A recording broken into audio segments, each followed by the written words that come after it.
Thank you so much for joining me on this edition of the Late the W podcast. As always, I'm your host, Mahal. Make sure you leave a like, subscribe, leave a 5-star review, all of that fantastic jazz. If it's your first time joining, make sure you follow on social media at Late the W pod on all of that. Twitter, Instagram, TikTok, we're active on all of those. So without further ado, let's sound the horn and get into this episode. The pitch from Acevedo. Swung on the line, down the left field line for a base hit. Fly ball, gap, right center field. Double him up at second. Luke is going back to the 1-8 track. Get out the right, Brennan Buster, grandma. It is grand salami time. And will send Seattle to the American League Championship Series for the first time in 24 years.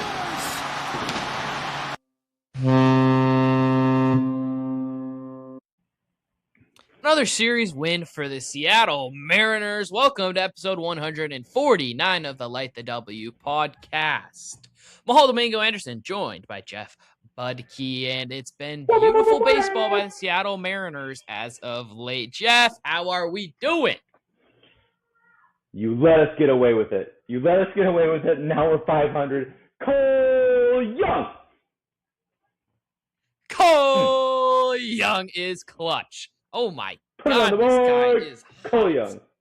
Oh my God. What is it, 6 games with an RBI in a row right now? Is it 6 Hot or 7? is not- I can't keep track. Hot is not something that can be compared to Cole Young. What is beyond hot? Supernova. Supernova. Cole Young is a son in of himself. The 22-year-old having himself a start to the season. Imagine the opposite of JP's defense, and you've got Cole Young at the plate. Let's go. Oh, sorry, Mahal. I'm sorry. JP's defense. Man, it's good vibes only today. We don't care about JP. Yeah. No mentioning JP. We're all in for the good defense at second base. If we want to talk about defense, second base is the only position we can mention, but that's okay because it's our baby Cole Young, future All-Star. Los Angeles Angels of Anaheim, you blew it. You had us and you blew it. Los Angeles Angels of Anaheim getting mentioned already? Oh my goodness. Oh, I've We're a got month something into the for season. almost every American League team. Well, which team you want to talk about first, Jeff? I mean, we should probably talk about the Seattle Mariners, who just won 5 of 6 on the road. What a time to be alive. I feel like I'm watching a completely different baseball team right now. It's so weird. If we win Friday, then March and April will be above 500. That's all we asked for. Right? Friday is still... It's May 1st, I think. We did it! We're at 500. We're at 500. We did it. To end March and April, and assuming the A's lose tonight, we'll be tied for first place in the division. March we went 3-3. April 16 and 16. It's over for the rest of you bums. Texas, you blew it. You had a chance and you blew it. Did people think Texas was legit? Yes. Is that a conversation? I heard Texas was legit. I heard Houston. Those are the only two, actually. R.I.P. Houston. R.I.P. Houston. Poor Houston. Hey, well, they're not in the cellar. They're a game better than that. Oh no. They're in the cellar. They're tied there. Whew. Yeesh. If the season Seattle ended Mariners. tonight, we would be in the wild card. We made it. We did it. We'd make the postseason. It's beautiful. It's beautiful. We're recording this Wednesday, April 29th. This won't release till Friday morning. Maybe Thursday night if I'm feeling friendly. But sticking to the schedule, it'll probably be Friday morning. So we don't know what's going on with the A's game tonight. We might be in first place by the end of us recording this, and that's fantastic. Yeah. But we're here to talk about this first month of the season in Major League Baseball and for the Seattle Mariners specifically. And it started off not so fun, to say the least. But here we are. Julio Cal Naylor looked like the Julio Cal Naylor that we have really come to get to know over the past 12 months. And for Naylor, 3 months of the season? He's back. It's so nice. He's back. He's so back. The least Josh Naylor thing that has happened is that he got caught stealing. Other than that, he's back. How did that even happen? How does he get caught stealing? They must have double crossed him. It must have been a triple They must negative have. situation. They really must have. It's a shame. Well, Julio Rodriguez has had probably his best April of his career. In terms of WRC plus, technically, it's not. What does that And mean? I don't care. What does that mean? That means that I feel good about him through the rest of the season. That's how I feel. The World Baseball Classic, horrible for everyone except for Julio Rodriguez. Well, it broke Julio Rodriguez for a week or two. Yeah, but he's usually broken for a month. I think we did a great job. That is true. I mean, he's only striking out 22% of the time right now, walk rate of 9% of the time. WRC plus is over 100. Thank you, baseball gods. He's above average this month. That's wonderful. Yeah, that's great. Worried about his defense, but I don't really know what to think of that. Whatever. Why is he misreading these balls? I know that they've become highlight plays, the Nick Kurtz knuckleball and that one on last night. What do you make of that? I would have to dig into it a little bit more and look at stuff, but I would assume he's taking bad first steps more than anything. That's what it's looked like. He's late on balls to the gap too, which is something that we're not used to seeing with him. And that shows in what his outs above average has looked like this year, which he's been below average in terms of DRS and outs above average, which is a really weird thing to see. I mean, -3 outs above average, -4 defensive runs saved right now, which are, of course, the top two defensive metrics people look at other than like errors, but you can't really look at errors for an outfielder. So it's weird. He, I guess, was below average in defensive runs saved in 2023, which I had no idea of. That's really weird. But he was a World Baseball average. Classic year. Was it? Wow. 23? Yeah, wow. Maybe it's the DR team. Maybe they're telling him something weird with his defense. That would explain Junior Caminero.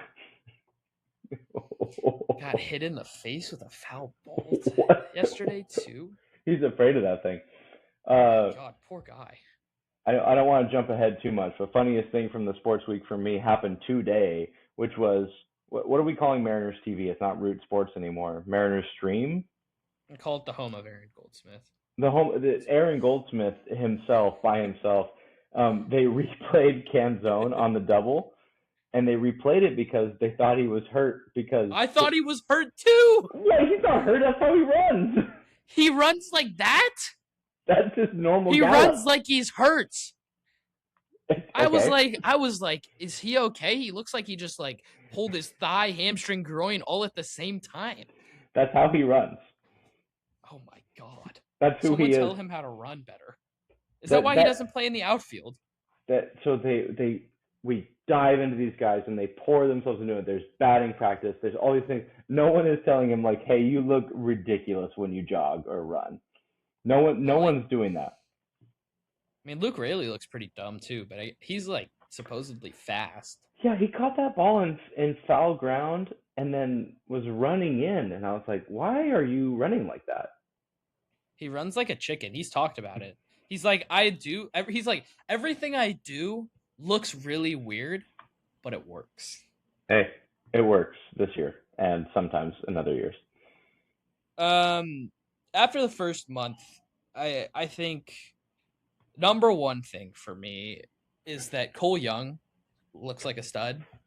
Like, I really don't know if there's anywhere else to start with this month other than that Cole Young looks like a legit guy. And we'll see how he continues it through the entire season. But, I mean, how impressive has he been? We don't even need this from him. It's incredible what's going on. He's already matched his total in production as far as, like, WAR goes. He's way eclipsed that. He had 4 home runs a year ago. He's at 3. He had 24 RBI a year ago. He's at 16. I know these are just counting stats. These aren't the advanced stats that we're usually looking at on this show. But it's just like something clicked with this young man over the off season. They showed that clip of him in Pittsburgh at the All-Star game in 2010 when he was just a 10-year-old kid or whatever. No, that's not the right time. I'd never seen that clip. I'm like, dude, this kid's been around baseball. He actually got a taste of it in his rookie year, failed and succeeded, and is now aware of how to move forward. I mean, imagine if they had traded him for Ketel Marte, and he was putting up these numbers at 22 years old. Put the graphic up. Put the graphic up. Put the graphic up. He's been better than Ketel Marte. He's been the best defender in baseball in terms of defensive runs saved, which, is that accurate? Maybe, maybe not. But, I mean, damn, look at this guy. He's been 60% above league average against lefties. Ketel Marte is a better baseball player than Cole Young. We're not saying Nah. that. Ketel Marte is a better baseball. He will have better stats at the end of the year. Ketel Marte is making $35 million a year. Cole Young is making one, fewer than one. I think he's a first-round pick, probably one. Yeah. It's incredible value. It's incredible what he's shown. Do we need this all year? Like, we don't. Brendan Donovan's on the IL. Oh my God. Can you imagine Cole Young in the 9th spot leading into Donovan, Cal, Julio, Naylor, Randy right now? Holy smokes. It's a big deal. It's why we've been on the show. It's why we've been all offseason, been so annoying, like pounding the table, like this is the team, this is the squad. It's stuff like this. I talked about Young on Sunday night, Monday morning. But the craziest part of the season to me is that he has one stretch, 4 games, where he didn't have any hits. Outside of that, he hasn't had 2 games in a row without hits in them. Like, this guy is unbelievable. 6 games in a row at 22 years old. With an RBI is so cool. This is straight up so cool. That's my analysis. This is so cool. It's incredible. And, I mean, you look at just in terms of purely hits. He had, 2 hits today? I believe. I think he had 2 hits today. Don't do this to me. I had a day job. I was mostly watching. Man, I was in class the whole time. I was watching documentaries. Oh, I know he had 2 hits. School. Okay, so he had 2 hits today, 3 hits yesterday.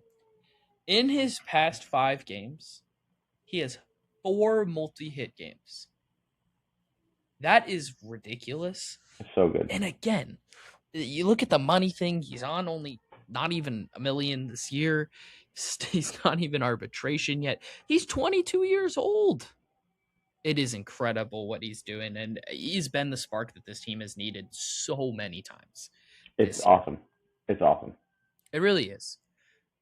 Jeff, you look at this first month. Outside of Cole Young, what stands out to you? The thing that sticks out to me is that we're entering the Will Wilson era. It's really cool. Just kidding. Overall, it's the advancement. It's the better play of the guys who are not the 2 through 4. And I know that we're getting better play from Cal and Julio and Naylor. But to me, when I think about these first 32 games, the first month and plus of the season, it has to be the credit to the other guys. That's the big takeaway. The Cole Young, the Luke Raley. Dom has been quietly pretty good. I've been really happy with Canzone's season so far. He's been really good. And then Ref Snyder hits home runs on Sundays now. Mitch Garver, Connor Joe, these guys are like contributing human baseball players. That has to be the takeaway from the first 32 games of the year.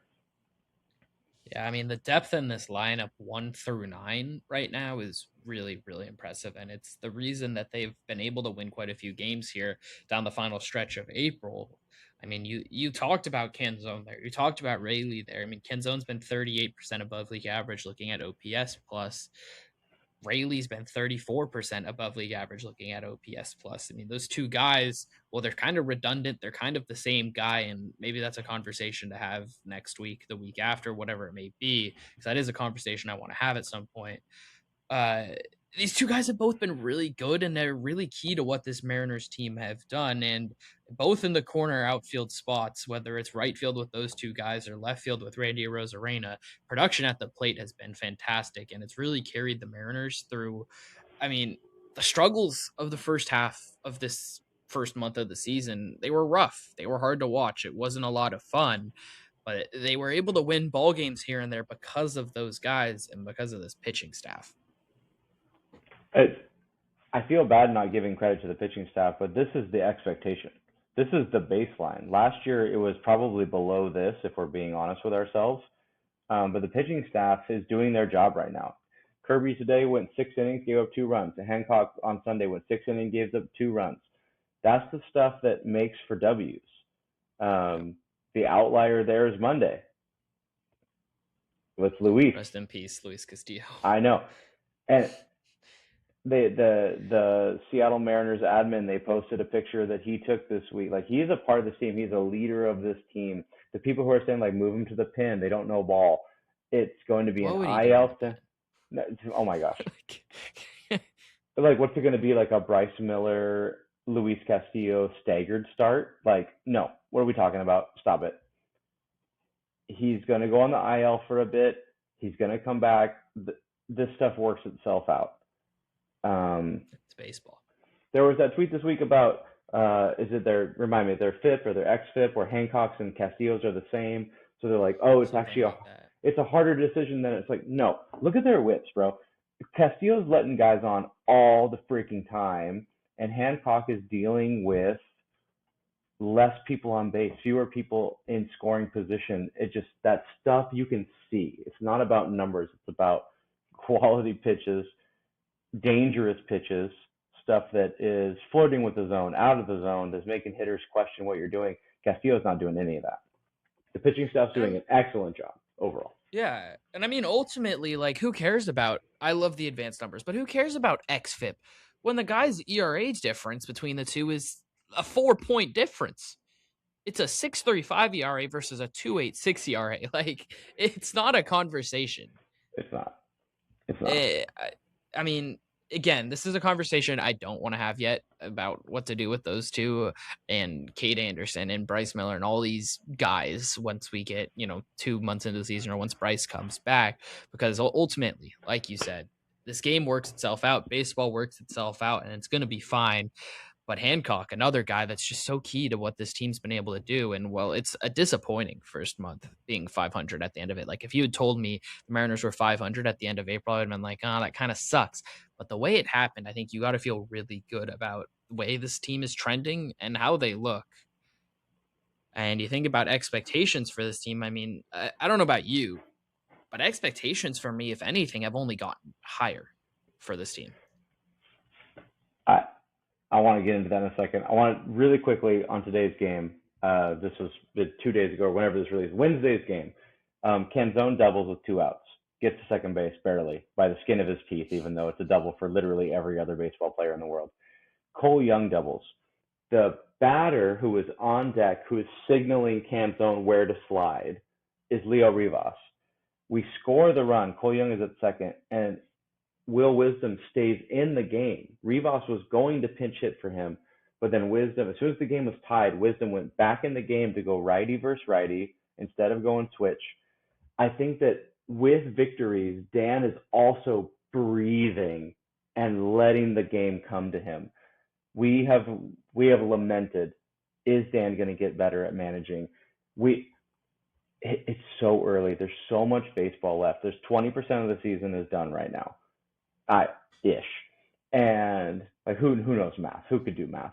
But Dan Wilson is showing the ability to take small ownership over some things. And that to me means a ton.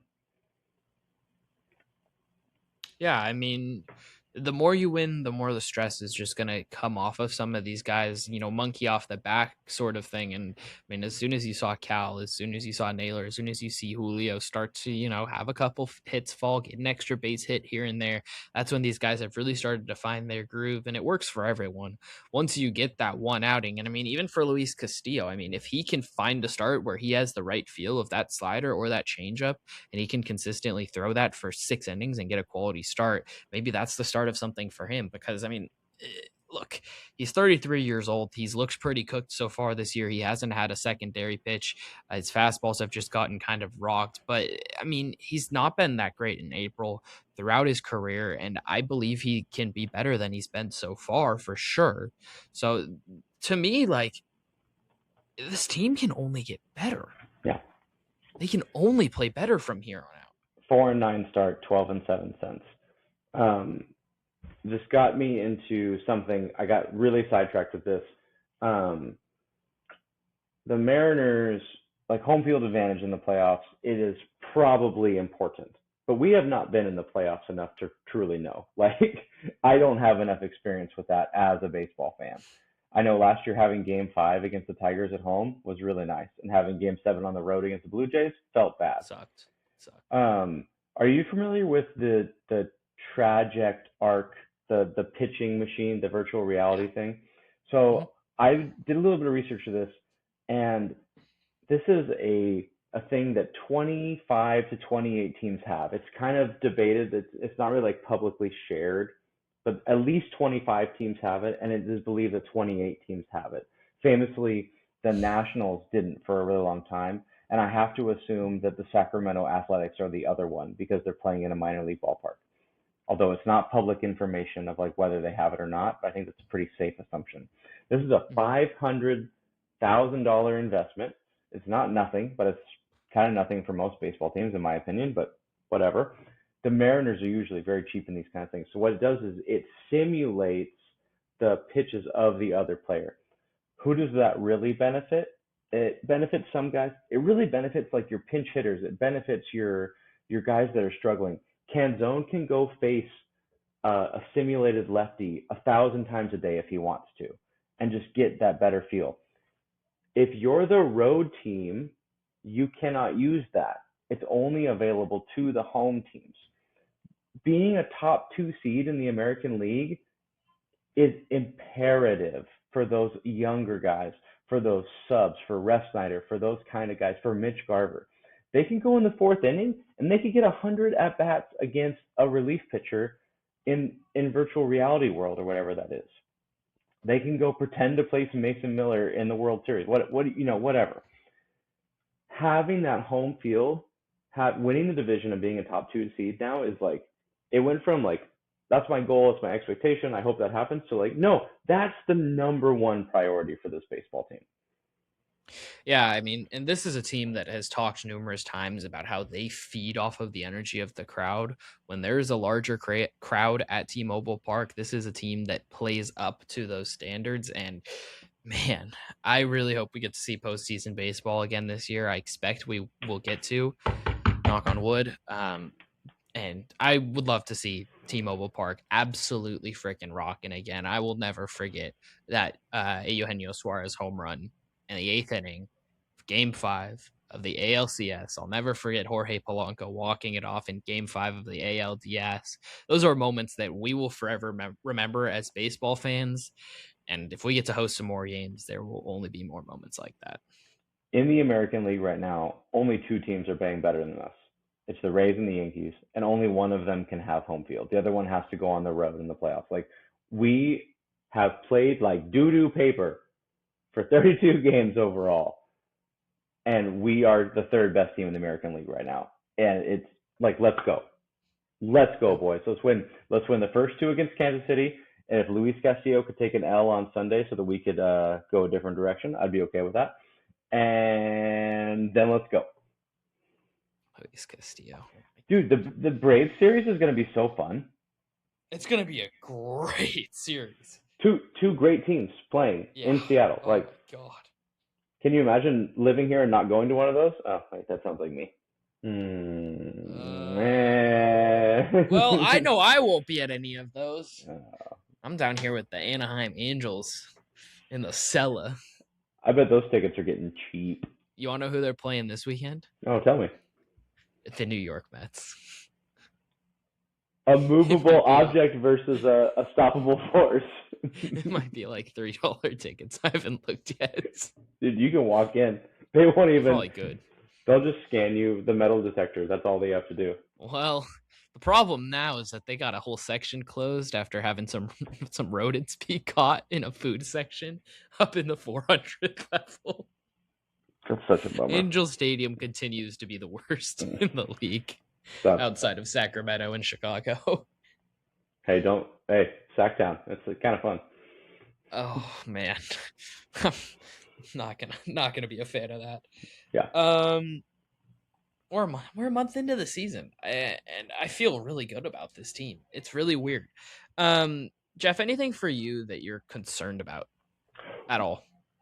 How bad does Colt Emerson's bat have to be to not be a better defensive upgrade over JP? Like, You want to do this conversation? we have to. Let's do it. Okay. JP cost us multiple runs in Minnesota. We took 2 out of 3 games, so it's fine. But he was responsible. He had a home run today and still had a negative run scored because of his defense. Colt Emerson is playing like a Gold Glove shortstop Yeah. in AAA right now. What's up with that?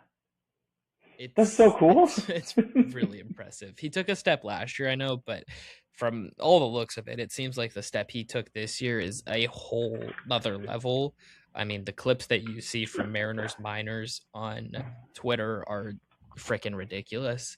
And I didn't talk about him on the episode that came out like Wednesday morning, but I mean, Glove is really exciting. The issue is there would be concern in myself if they were to promote him to the big leagues right now, that it's a little bit too early and that his bat would forever suffer from that. I want to see him prove that he's not going to strike out against AAA pitching. I mean, right now it's 25 strikeouts to 13 walks in 22 games. If he gets those numbers down, like he will be up here. The question is then what do you do? Because how can you remove both of Canzone and Rayleigh right now from the lineup? Can't really remove Randy from this lineup. When Stonovan's back, you can't really remove him, and that leaves JP, who, like, I know you and I think, I don't want to speak for you, but I think we would be fine if he's removed from the lineup. But that's a leader in this clubhouse. Who? Which one? JP. He is really valued on this team. I see it. I see it. And everything that we have heard is that he seems like he would not like to be told he has to move off of shortstop. And it's interesting. But at the same time, the Mariners are going to have some difficult things they have to do this year for some guys. JP can't move laterally to his right. He can't move laterally either way. Hold on. Well, we know to the right. Let me finish my sentence. He can't move laterally to his right. So why don't we put the foul line there? Can he try third base? Am I a crazy person? Have you seen his arm? Okay. Can he play DH? Can he back up? Can he be Leo Rivas? That's trash. I mean, here's the thing. Okay. Here's the thing. If his bat didn't suck like it kind of does right now. This is the person who hit a home run today, by the way, that we're bashing. But yes, keep going. I don't care. I just pulled up his Savant page too. You're right. He can't really hit. He does have the ability to walk. He has the ability to get on base. But the biggest issue is that if you move him to the bench, there's one position he can play. He can play shortstop. He has zero versatility. He's not a defensive placement. He can't run. But he can get on base, and he's a left-handed hitter that could be on your bench when you don't really have those right now when you have a bunch of lefties. So, I mean, it's interesting. It's interesting. But for a guy that's -3 outs above average right now, it's about time for them to do something at some point. It's going to be difficult. All right, you've played your hand. I'm going to escalate it. I'm going to bet even more here. Okay. JP's not good enough. We need a better option. We also have a current starting outfielder who has already famously fought with Cal Raleigh and today barked at Julio for catching the ball that he wanted to catch. Don't do this. I don't know what Randy's getting at, why he's been so pissy. That could wear on a team. JP's not wearing on any of these guys. They believe in him. They're wrong, but they believe in him. They're wrong. It's fine. I'm wrong about lots of stuff all the time. Okay. I'm not. Okay. You're not wrong.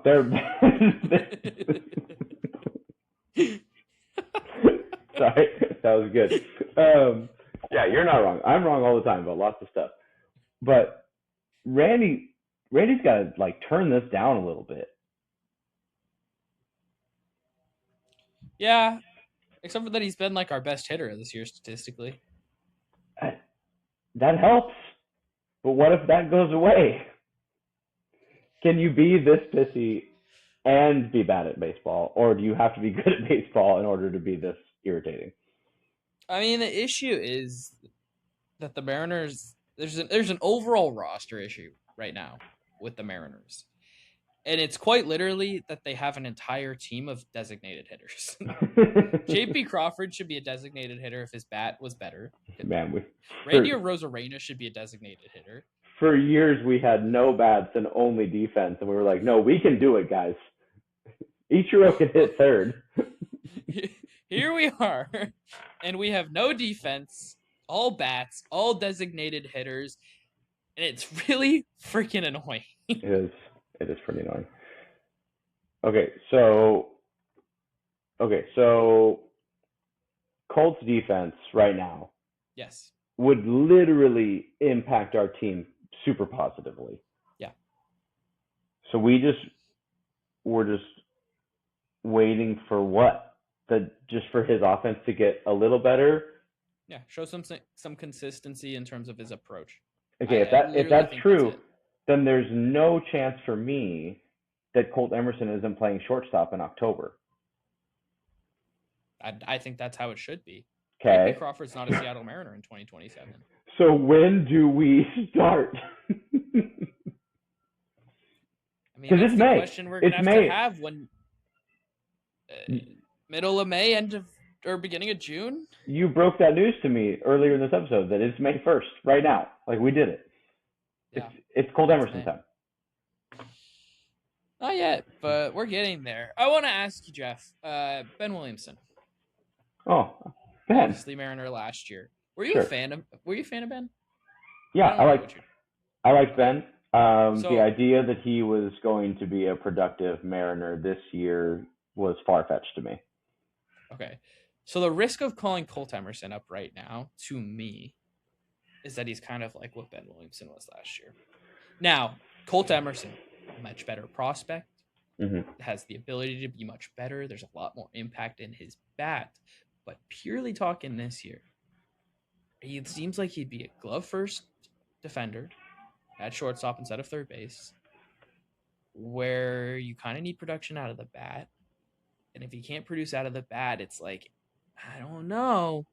Now, look, for me, it's so different. I'm a middle-aged white man. I loved Ben Williamson's defense. It's in my DNA. I had to. But every time he got to bat, it's either a single or maybe a walk or nothing. Like there were no other options. Yeah. If Colt Emerson did that for 3 months, guess what would happen in month 4?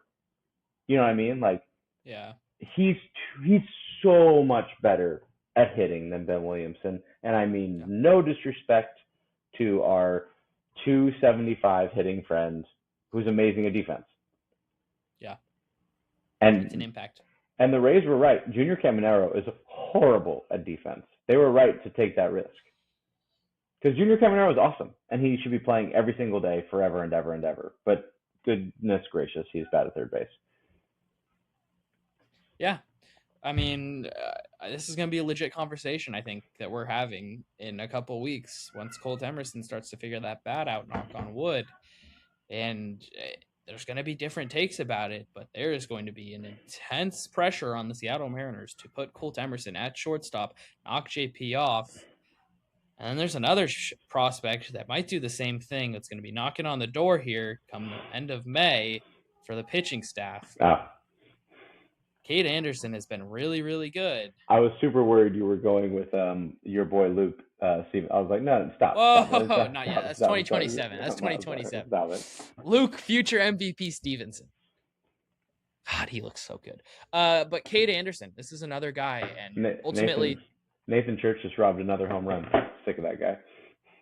Where did this guy come from? Yeah, I don't know. Where was I going with this? Oh, sorry. Ultimately, the Seattle Mariners this year are going to have tough decisions to make. It's a transition period kind of for the ball club in some ways, and they're going to have to show some guts because this is a team that expects to be in the World Series this year, And in order to do that, that means you need the best 26 guys on the roster possible. And if that means eating some money, it might mean eating some money. You're talking about Luis, I assume. Unfortunately, we'll see what happens. I still think there's the ability he can improve, but JP's on the roster all year. Unless he wants out, he's on the roster all year. yeah, He I think won't so want too. out.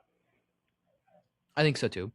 But again, even benching him, that's a difficult conversation. That's a difficult decision for this organization but to like, make. Do Luke Raley and Dominic, do they feel benched when they don't play? Like, Dan has got his faults, but maybe he can be creative in how he communicates this. Yeah, but I just think that a starting shortstop for a big league club, they got a certain, energy of themselves. They got some gravitas. They got the aura. Oh. You know what I'm saying? There's an Sorry, aura. My bad. I should have used young people words. Yeah, come on, Jeff. We're talking aura here. But in all seriousness, like a big league shortstop, there's a little something there where a guy doesn't want to be knocked off that pedestal, especially a guy going into a contract year where he wants to make some money. Like that, as bad as he is, like he still wants the ability to potentially make that money. So we'll see what happens. Yeah. Last notes from you, Jeff? I'm feeling great. I'm so excited. American League Central, you blew it. American League East, you're doing fine, I guess. Shout out to the Red Sox. Shout out to the Red Sox. Oh, another thing I was wrong about. Trey Savage pitched this year. That's on me. How did he do? I didn't see. They wanted a shutout. He looked pretty good. That's annoying. Bummer. That's really annoying. I don't like that team. But we did it. 16-16. Like, let's go. Yeah. Are you worried about Matt Brashall? Yes. Yeah. Are you worried about the bullpen? I was starting to feel better about the bullpen, so it makes perfect sense that he left after 2 pitches today. Wow. We'll see what it sounds like. It might be more like oblique, which, yes, not great, but that's more 4 to 6 weeks and less 6 to 12 months. Man, if he's out 4 to 6 weeks, though. Chill. Let's count our blessings. Oh my god! I don't want 4 to 6 weeks. I'm not especially worried. It sounded very precautionary. He was like mouthing to Cal. I know you didn't go watch it. He was like mouthing to Cal. He's like, I'm fine. Like, go away. And Cal on the second pitch came out and was like, no, you're out.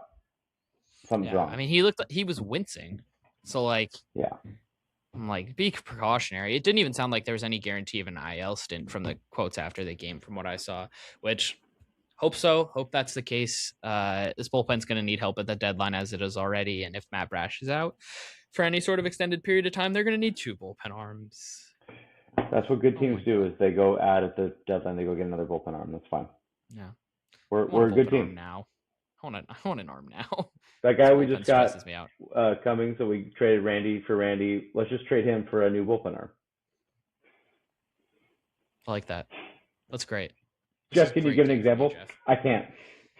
Jeff, which bullpen arm do you want? Off the top of your head. Not Jojo Romero.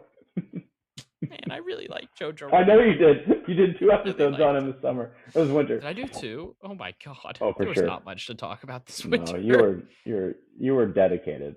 I was finding anything and everything. I don't know how I did it. We've made it though. We're a month into the season. The Mariners are at 500. Let's get above 500 this weekend, pretty please. Pretty please. Let's get above and never turn back. Episode 149 of the Light the W podcast. Go M's! Peace!